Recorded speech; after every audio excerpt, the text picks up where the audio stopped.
live stream.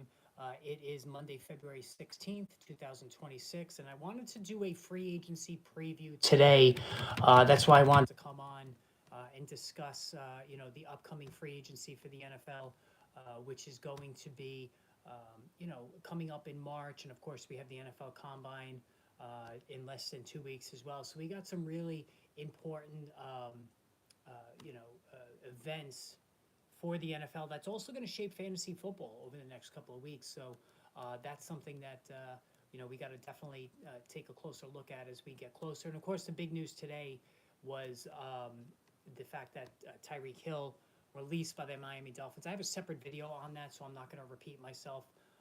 So I'm just going to go through the free agents, the offensive free agents, where the quarterback, running back, wide receiver, and give you my thoughts on what I think is going to happen there. And certainly for the Miami Dolphins, they obviously need a quarterback.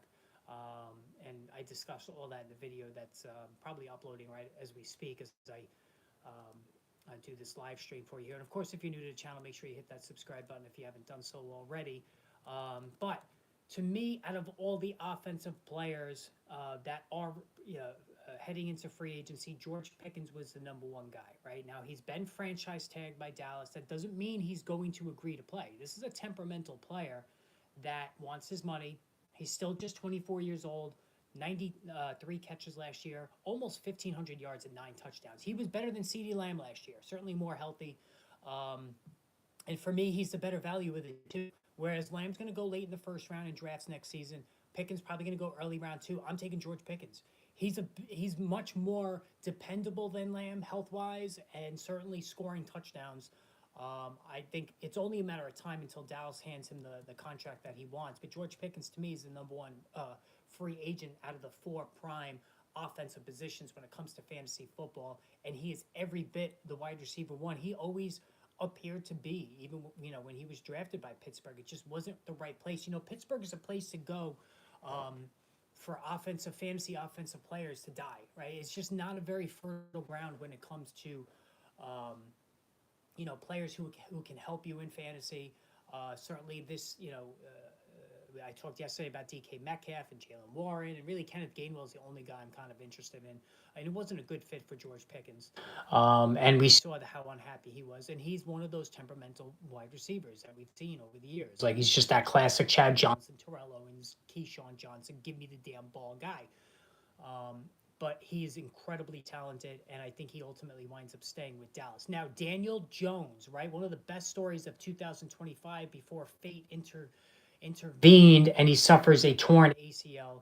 7-2 record with the Colts, reinvigorated the team, reinvigorated the offense, had fantasy value, especially in a Superflex league. He was one of the best options in fantasy and Superflex at the quarterback position. He was playing great, 19 touchdowns, 8 interceptions, 3,000 passing yards, and he should go back to Indianapolis. I don't think there's any question that's the best fit for him.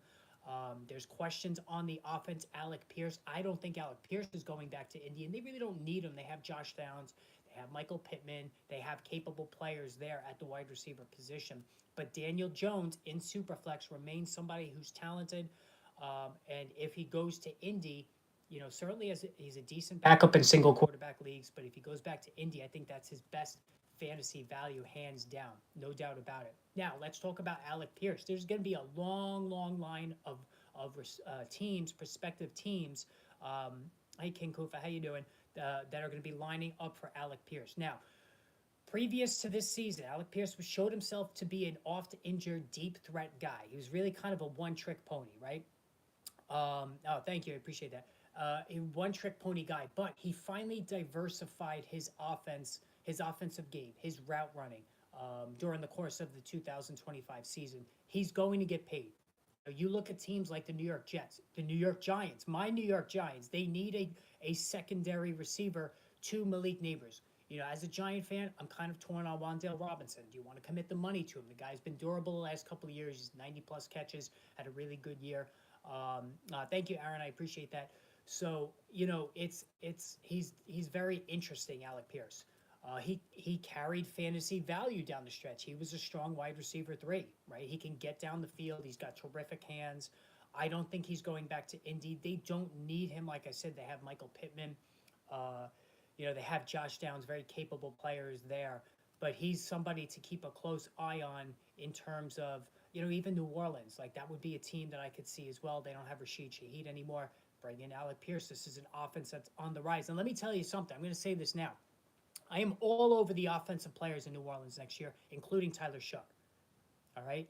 So I think Tyler Shuck has a lot of ability, certainly showed himself to be fantasy viable the second half of the year. He runs, he has ability to, all right, so we have a idiot troll that just came in here. Sorry about that, guys. I deleted the message. Hope you didn't see that. Guys, go read a book or something if you're bored. But anyway, so I think that certainly the New Orleans Saints, Chris Olave, who I had given to you guys as one of the value plays of the season at wide receiver, because he had fallen way too far in drafts. All right, Chris Olave is a very talented player, and he balled out for the New Orleans Saints last season, no doubt about it. Now, Kenneth Walker, this one is incredibly interesting to me. 4 touchdowns in the playoffs, Super Bowl MVP. You talk about capitalizing on the moment. That was Kenneth Walker. Now, you're probably saying, you're the same guy that's been dumping on him for the last 3 years. Absolutely, no doubt about it. He was a fade of mine basically since coming into the NFL for a couple of reasons. One, never can stay healthy, and that's been proven true every year, right? Number 2, not as big, although lately he's made inroads there. He's not as big of a weapon in the passing game. All right, so those are 2 big whammies. And then 3, Zach Charbonnet stealing goal line touches. He's a guy that certainly warrants at least half of the touches, and he's getting the prime opportunities around the goal line.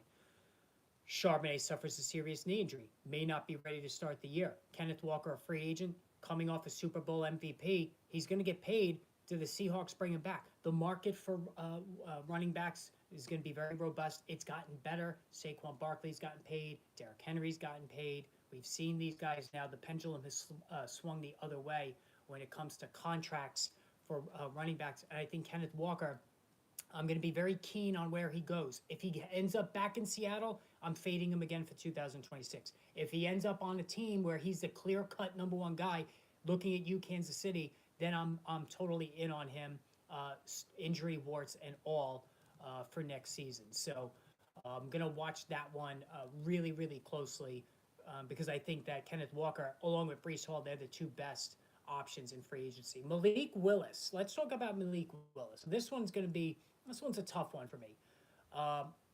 Looked like he wasn't ready coming into the NFL at a Liberty, small school guy. But the last 2 years in particular, Green Bay last season especially, he looked like a starting NFL quarterback, all right? Accuracy was vastly improved. He's an athlete. He can move. I could see a Justin Fields 2-year, $40 million kind of deal with somebody, whether it's Miami, and I think that's probably the best fit. Does he go to the New York Jets? I don't think the Jets would do this again with and he's still an untested run-centric quarterback after the fiasco that was Justin Fields. And I think the Jets ultimately are going to just, you don't hear about tanking in the NFL so much like you do in the NBA, but I think the Jets are looking at the 2027 quarterback class. But Malik Willis, and one of my bold takes already for 2026, is that he could be a top 12 quarterback if he lands in a situation where he's the starter from week 1. He could be a top 12 fantasy quarterback. Let me fix that. Because of the running ability. He's going to run for 400 yards in his sleep. All right? And whatever he does in the passing game, that's going to be gravy on top of everything else. All right? So Malik Willis, very fantasy friendly. Again, guys that can run with the football in addition to what they do in the passing game, that's fantasy gold at the quarterback position.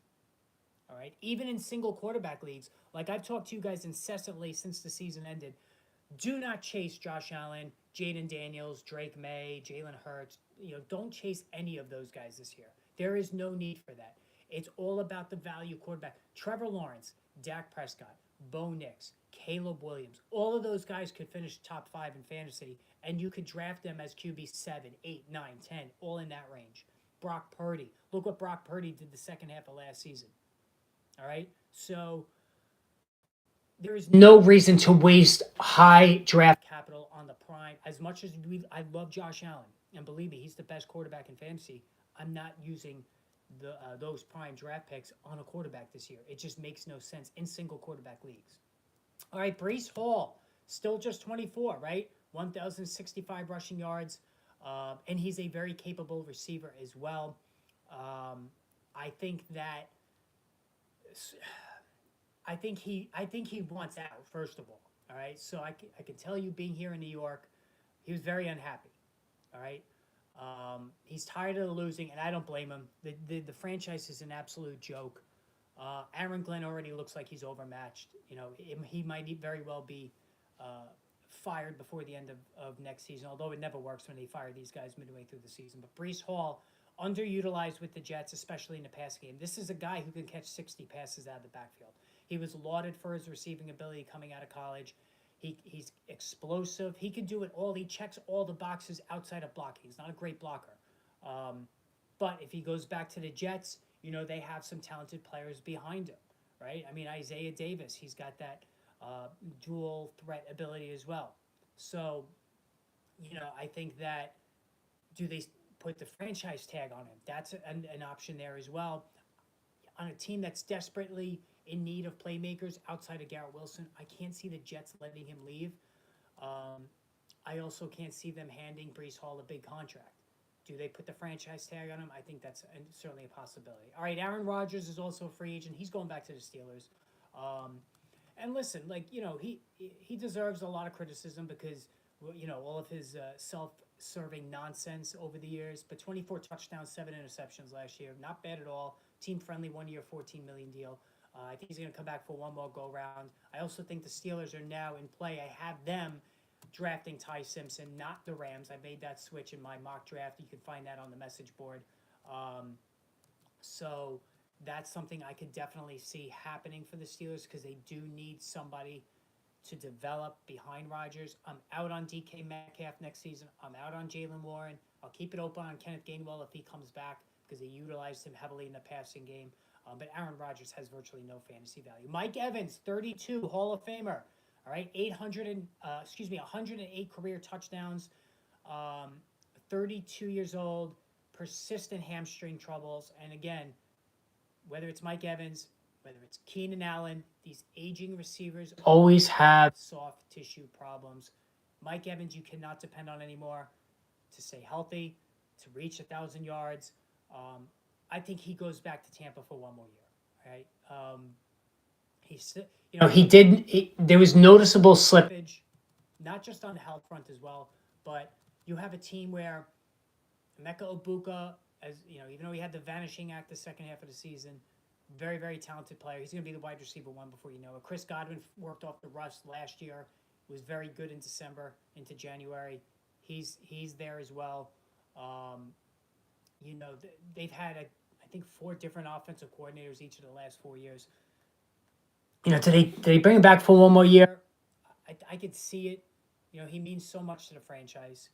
Why would you let him go? He's still productive. But in terms of fantasy, I mean, he's a wide receiver 3 at best, and it pains me to say that. Rashid Shaheed, absolutely electric player. This was one of the big moves the Seahawks made to help them win the Super Bowl. 59 catches last year, 687, 2 touchdowns. That's just a bonus to what he does in the return game. All right. Hard to see him as anything more than a bit player, though. Both in real life and in fantasy. In fantasy, he's a bench wide receiver.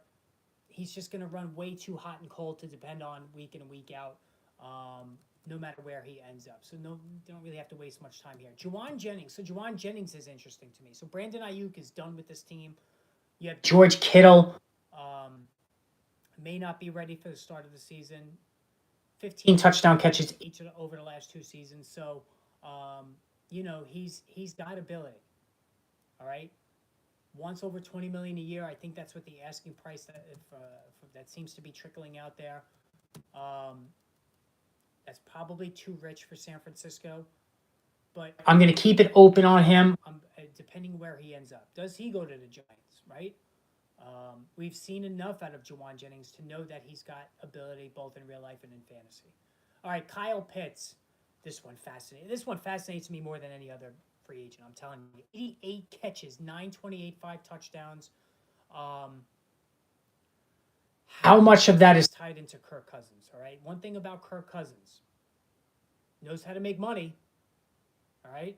Also gets the ball to his playmakers. Did it in Minnesota with Justin Jefferson, TJ Hawkinson. Did it in Atlanta. More Kyle Pitts than Drake London, all right?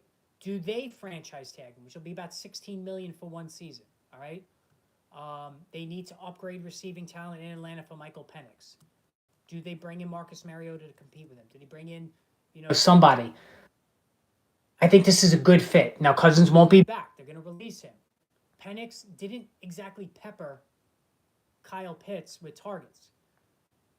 You have a gigantic possible opening in Kansas City. So I'm going to watch this one closely. I have a very difficult time ranking Pitts with Tucker Kraft, Harold Fannin, who I'm starting to really like more than the rest of the guys I'm mentioning here, Tyler Warren, Colston Loveland, who I'm thinking is going to be overdrafted. It's you could kind of just throw all those names in the hat and just come out with really, various different rankings of all five of them and not be wrong. But Pitts, I'm always a sucker for that talent, that speed, the athleticism, everything. So I'm going to be watching very closely what he does in free agency. Travis Etienne, he's becoming a boring veteran, all right? This is another guy I've liked over the years. Very good value last year, 1,107 yards, 7 touchdowns. He was used in the passing game around the goal line, which definitely helped. You have Bashal Tutin there, the 4th-round pick, who didn't exactly impress last year. I think the Jags are going to bring Etienne back, and he's going to be a moderate running back too.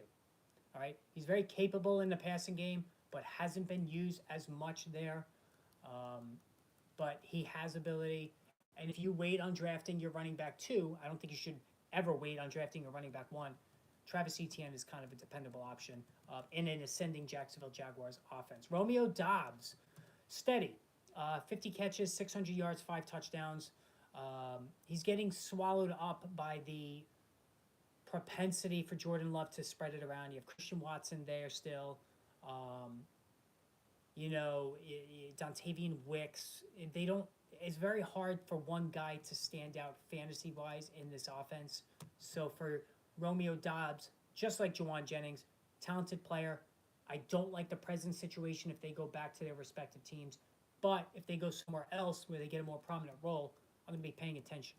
All right, Tyreek Hill, not going to go over that. Just look for the video. I'm going to be posting about that momentarily. All right, Isaiah Likely. Here's another one.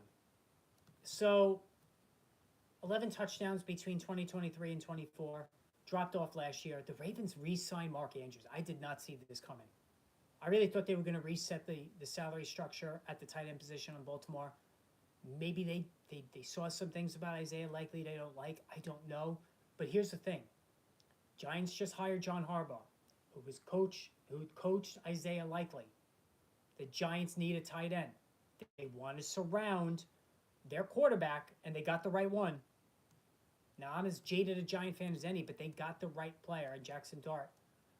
That's a really good fit. It makes too much sense not to happen. And Isaiah Likely, to me, has that game-breaking ability, the field-stretching ability at tight end to be immediate use in fantasy. All right, let's see. Going through the list here, Travis Kelce, does he retire? Does he not? Even if he comes back, I'm not interested, and neither should you.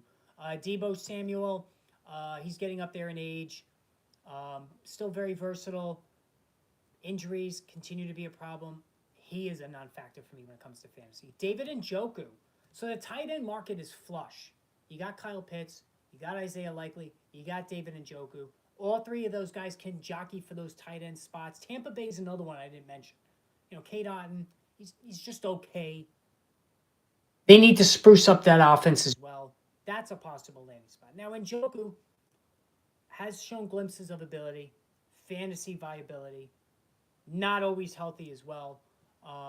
But I think he would be a guy that, and even, going to Atlanta, Kevin Stefanski's there. If Kyle Pitts leaves, that makes too much sense not to happen.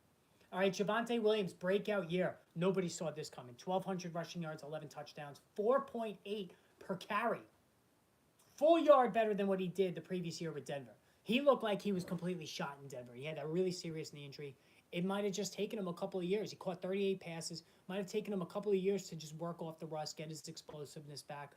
Um, Dallas has got cap problems. They have salary cap issues. Will they be able to pay George Pickens and Javonte Williams? That's the question. All right. I think Javonte Williams, he's obviously not going to be as cheap as he was last year, but I don't think the price is going to go crazy either, because I think there's a lot of people that'll be like, all right, great year. I'm not going to pay for it, though. I'm not going to pay off of career season, which I never suggest you do anyway. Wan'Dale Robinson, volume receiver. Okay, 1,014 yards, 90 catches. He's just a dink and dunk guy, although they used him more down the field last year. I think the Giants are going to keep tabs on him. He's caught 90 plus the last 2 years. He's a PPR guy, not a big touchdown producer. He's sort of like a Khalil Shakir type player, and I don't like these players in fantasy because they don't score enough and they don't have the yardage enough to make them dependable players, even as wide receiver threes. Like I said, he's got ability, Wan'Dale Robinson. He's got good speed. He's a good route runner, but I'm not totally concerned with him in terms of fantasy. Another tight end, Dallas Goedert, 11 touchdowns in 2025. We never saw any consistency from him until last year.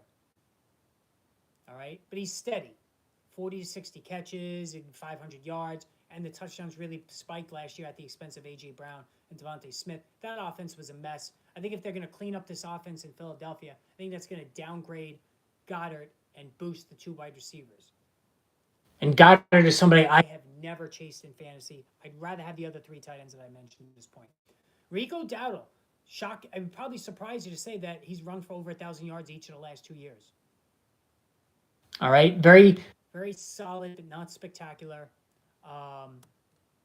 Free agent. The Panthers were back in love with Chuba Hubbard the second half of last year, and I'm in on Chuba Hubbard if Rico Dowdle leaves. You had that mini burst where he had 2 to 3 weeks of just insane production, and then it was gone, just like that. It was gone, fleeting. All right. Wherever he ends up, Dowdle, he's going to be just a a running back 3 for me. All right, and I don't think he's going to be anything more than that in terms of his fantasy upside. J.K. Dobbins, man, if he could ever just stay healthy for a full season, he is so talented. He is so explosive. All right, 772 in 10 games last year rushing yardage. All right, that's impressive. 5 yards per carry, 60 yards in all but 1 game on the ground. He was cheap. Made less than $3 million last year. I think Denver's going to bring him back. I was not impressed at all with the kid last year, the rookie running back for Denver, running the ball at least, catching the ball out of the backfield, great. It was tremendous, over 50 catches. He did not run the ball well at all. So it makes sense for them to bring back J.K. Dobbins. All right, I could see that. And then again, he's like a running back 3 for you. Rashad White, he's really a third down back. We've seen enough of Rashad White to know that he just can't get it done running the football. So he'll fit. And listen, there's value. If if Kenneth Gainwell leaves Pittsburgh and Rashad White goes there and fills that role, he could have fantasy value. All right. Veteran quarterbacks, Russell Wilson, Marcus Mariota, you could kind of throw them into the same tier. Even in super flex, you don't want either one of those guys. Mariota can run the ball a little bit, but that's about it. Cade Otton is a free agent, another tight end. I have him ranked fifth among that group that we've talked about, and I've been doing this in order based on how I see all these guys ranked. Keenan Allen. So he was okay. One of my all-time favorites, that 81 catches, 777, 4 touchdowns. Does he go back to the Chargers? I don't know. He could be a mentor to somebody, a team with, young wide receivers, the Jets, the Saints, the Giants, who knows. But one of the best PPR wide receivers we've seen in a really long time. Najee Harris, coming off a torn Achilles, has no fantasy value. Chig Okonkwo, the guy's athletic. he's always going to be somebody you look at on the free agent list and you go, and you click on his name and you see how he does, and the numbers just aren't there, and you're like, all right, I'm not going to pick him up. But he's got intriguing ability. He's got intriguing athleticism. That's about all I can say there. Tyler Algier, um, he's 4.3 yards per carry, solid, not spectacular. Where does he go?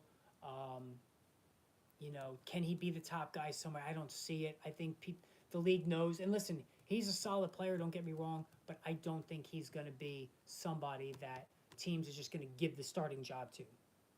I just don't see it. But anyway, so that's the free agency preview, and I can't wait because it all happens within like 48 hours. All these guys sign within 48 hours. It's just wild. It's a free-for-all.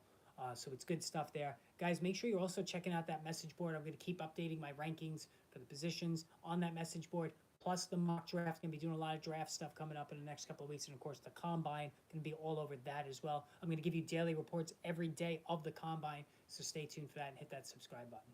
All right, guys, so Monday morning stream or Monday afternoon stream, I hope you enjoyed it. I'm going to end it now, but have a